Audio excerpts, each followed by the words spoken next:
Minuto 96. La Liga MX y este calendario saturado que ha llevado en el semestre actual no le da descanso a Pumas de lo que acaba de ser un fracaso absoluto en la Liga de Campeones de la CONCACAF. Y ya tenemos enfrente al siguiente rival, que son los mejores Bravos de Juárez de la historia. Así como lo escucha, los Bravos acaban de romper varios récords históricos en materia de resultados propios, que van desde los 22 puntos conseguidos por primera vez en Liga MX hasta los 6 partidos ganados en un semestre. Tan intrascendente como suena para nosotros, al menos, sí lo podemos entender como que uno de los equipos que más vacío competitivo generaban en esta liga hoy ha levantado ligeramente la cara para poder incomodar a alguno que otro equipo importante. Le ganaron al inicio del torneo al Cruz Azul del fútbol de autor de Anselmi, al Monterrey en febrero y no hace más de un mes al mismo Tigres en el Volcán, haciendo parecer que el proyecto de Alejandra de la Vega ahora sí va en serio. ¿Qué te llevó a decidir regresar al mundo del fútbol? Te vemos hasta en el mundo de la política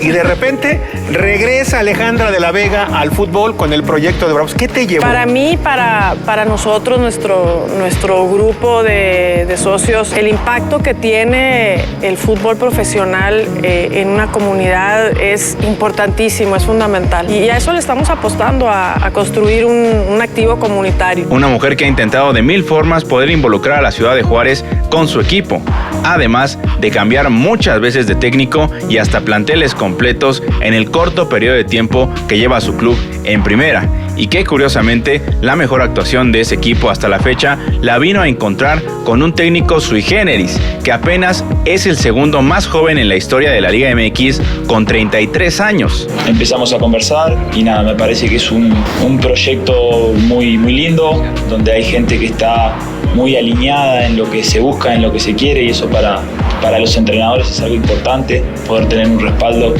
a nivel desde la propiedad hasta la dirección deportiva, para que el camino sea único y para que podamos transitarlo de buena forma. La sinergia de la que hablaba el señor Martín Barini desde su presentación se le ha visto a unos Bravos en este semestre que, si bien no son el equipo más espectacular de todos los pesos bajos, sí tienen gen competitivo, algunos conceptos que vamos a revisar y sobre todo al menos un par o un tridente de sociedades al frente del ataque, junto con un Estupiñán que recién salió de una lesión que puede generar preocupaciones a cualquier defensa, que tiene al equipo por supuesto a muy poco de garantizar su pase al menos al play-in de la Liga MX.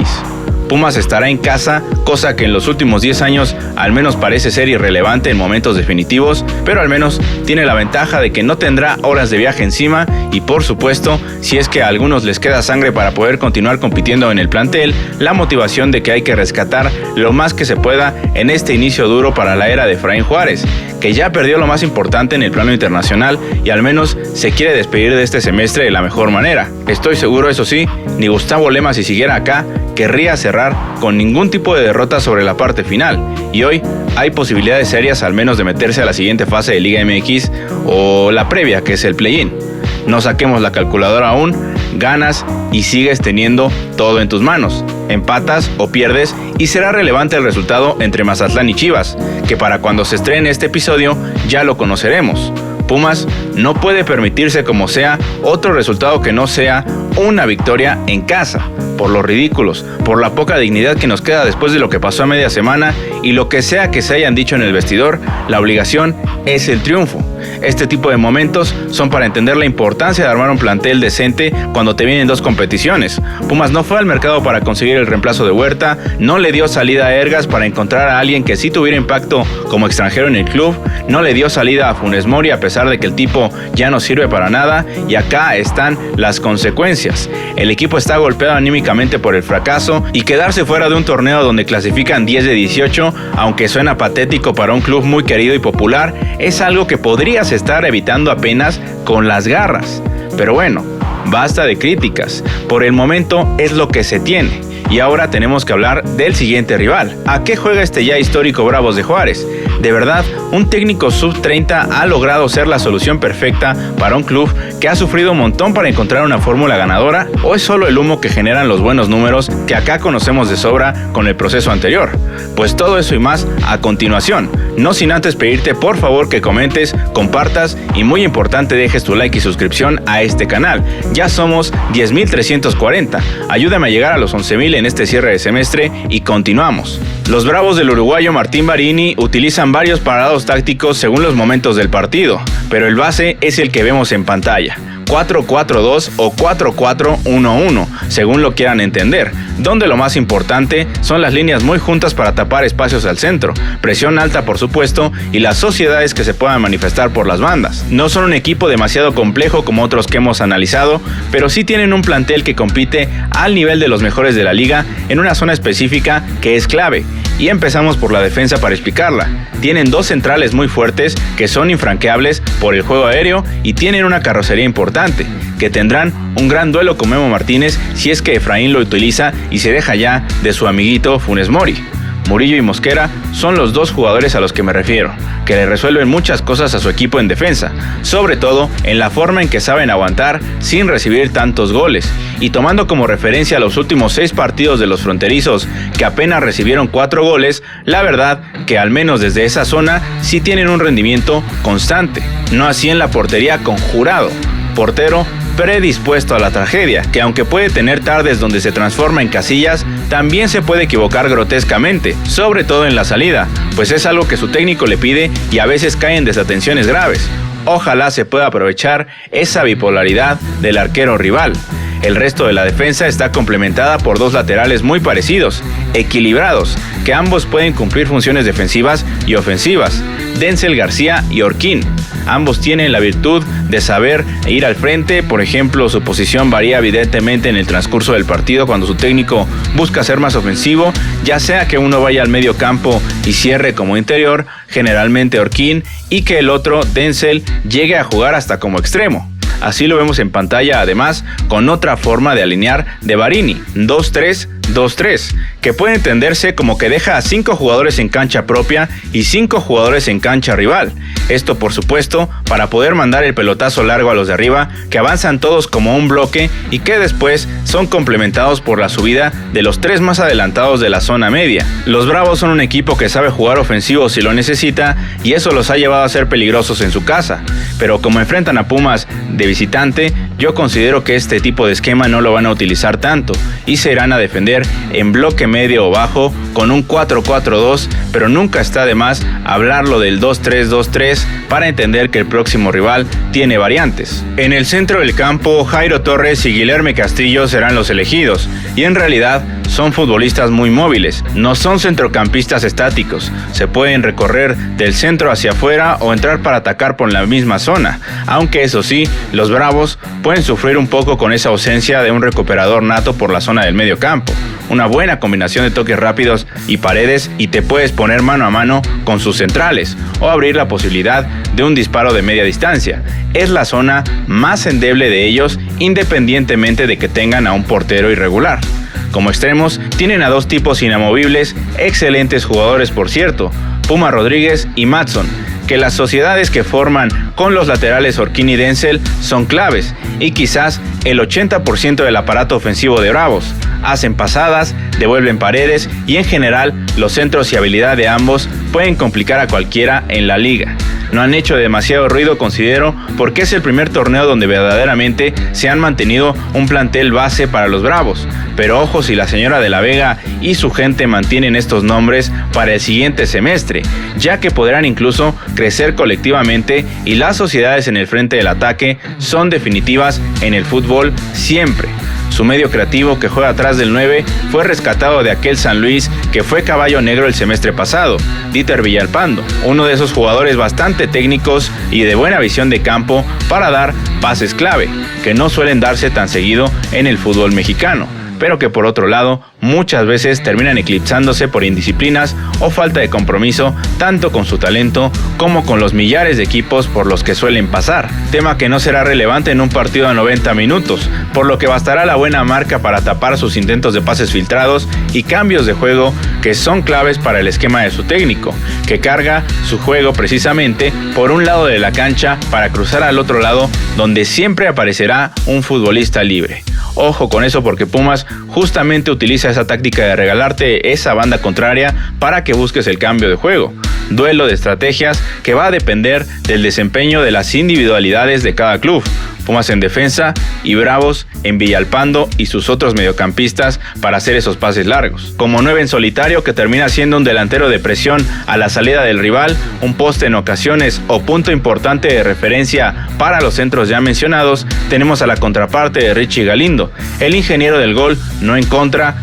Ángel Saldívar, o si está en buenas condiciones, Óscar Estupiñán. 2 jugadores de características similares, pero diferencias bastante evidentes. Buen juego aéreo, definición decente y mucha fuerza, con la que el ecuatoriano que alguna vez sonó para Pumas, si está en buenas condiciones, es una bestia para pelear pelotas con el puro físico. Y es una pena también para el equipo de la Frontera que su 9 más importante no esté siendo titular habitual, porque se les va mucha presencia arriba en partidos como el que enfrentarán contra Pumas, donde justamente necesitan de ese 9 que sea preciso en la definición y que pueda retener la bola él solo arriba para bajar los pelotazos en largo de sus compañeros y empezar a construir desde ahí, arriba. Pero como siempre digo, cualquier teoría siempre se va a quedar corta cuando queremos entender el verdadero funcionamiento de un rival. Y por eso vamos con el análisis de los goles de los últimos partidos de Juárez para poder ver a qué juegan en realidad y cómo defienden. Primero vamos con su victoria ante Tigres,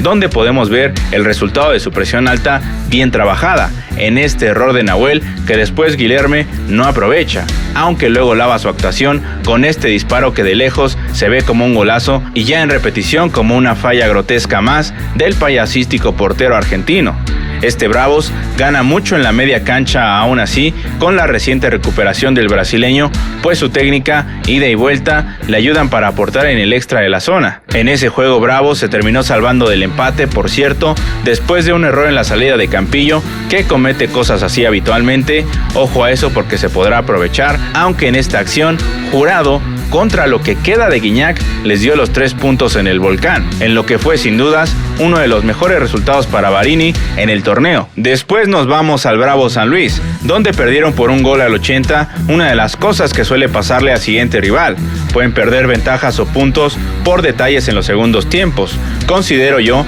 por la directriz que tienen del técnico de intentar retrasar la jugada del rival y no hacer entradas tan fuertes para no regalar la pelota parada, algo que de pronto los puede condenar a verse pasivos para defender, por más que en el inicio de sus juegos sí tengan esa agresividad y compromiso de presionar al rival tras pérdida. Pero cuando tienen que cerrar un resultado normalmente es después de un gran esfuerzo inicial y eso les termina pesando bastante. Y por supuesto les sucedió en su siguiente partido contra las Chivas, que empezaron ganando, por cierto, con una buena jugada y centro de Maddson para Saldívar, algo que van a intentar mucho, ya lo comentamos, pero que después, ya en los últimos minutos de ese juego, empezaron a defender con cierta pasividad, sí corriendo detrás de la pelota con disciplina táctica para no dejar que Chivas jugara cómodo, incluso presionando alto por momentos, donde casi definen el partido con un error en la salida del rebaño que provocaron, como contra Nahuel, por la buena presión que saben hacer, pero luego los traiciona completamente su pasividad para defender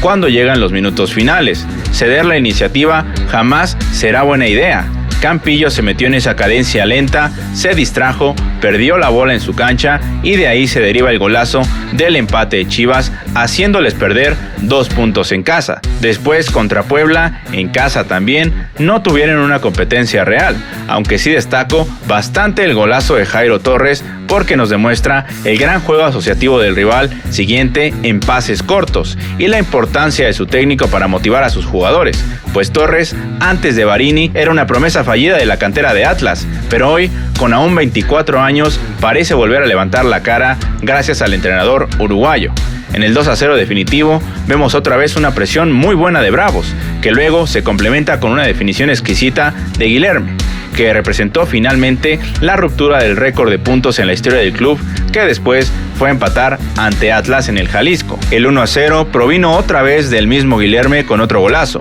y el empate, de nuevo, nos demuestra cómo al siguiente rival le cuesta mantener ventajas, pues no pasaron ni 20 minutos de que pudieron ponerse al frente en el marcador y sus jugadores, con una pasividad en medio campo y en defensa de pena, siempre fueron espectadores en lo que otra vez les representó perder puntos. Llega así los Bravos de Juárez. Más allá de toda estrategia, el momento es lo importante en todos los cierres de Liga MX. Y esto es lo que vemos en su estado de forma actual. Un rival que ha recibido golpes anímicos buenos por haber roto varios récords propios, pero malos por las circunstancias en las que les han arrebatado unidades tanto fuera como en casa. Golpes, por supuesto, nada proporcionales a lo que le pasó a Pumas a media semana. Veremos entonces qué pasa en este duelo de equipos parejos por sus momentos actuales, con el favoritismo para Pumas ligeramente por plantel, estar en casa y por la obligación de ganar. No hay de otra.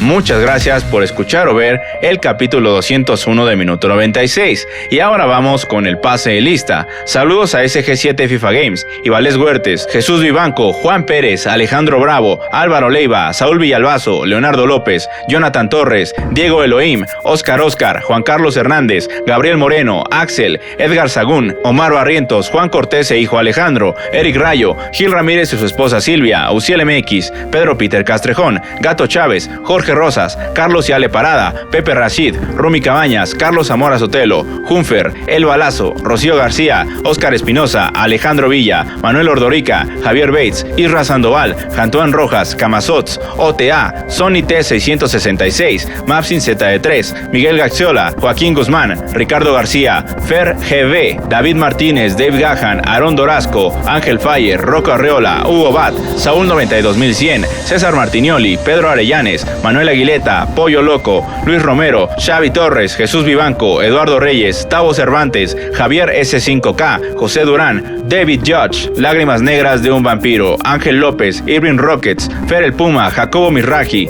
Jules Oyoy, Androli, Yoshinator, Juan Pérez, Martín Villegas hasta Texas, Juan Tonches, Carlos Flores, Jafet Guzmán, Uriel Hernández, Brandon Ortiz, Diablín Torres, Felipe Serrano, Eric Martínez, Vic Hernández, Luis Bernal, Rey Sánchez, Santiago Vera, Alfonso Cano, Alberto Montalvo, Eduardo García, Juan Valdemar, Mitotiani, Frank Knapp, Carlos Chávez, Rubicel Ochoa, Ville Rebel, Ranco Sasa, Alan Rivera, Brandon B, Javier Nocedal y Rodrigo Domínguez. Muchas gracias a todas y todos por escribir. Yo soy Jorge del 96 y nos vemos el próximo episodio. Gracias.